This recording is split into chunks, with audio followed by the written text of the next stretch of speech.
Congressman Latham, tell us a little bit about the Valor Act.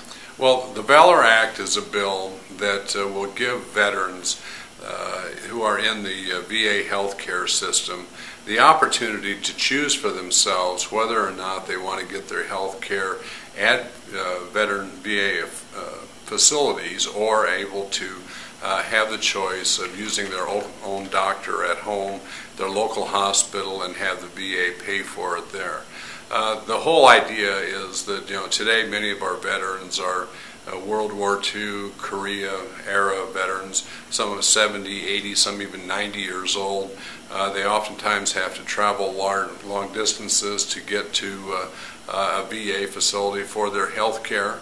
And this would give them the opportunity just to be able to stay home, see their local doctor, use their local hospital for that health care rather than to travel sometimes hundreds of miles in a day to have an appointment with the doctor themselves. While you were crafting this legislation, did you have any input from veterans?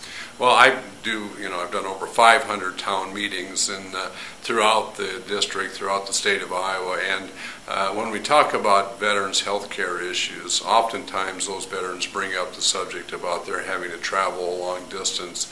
And when I start talking about the opportunity that we may have for veterans to get their health care at home, overwhelmingly those veterans say that they would be very supportive of that. They offer their suggestions as a way to improve VA health care.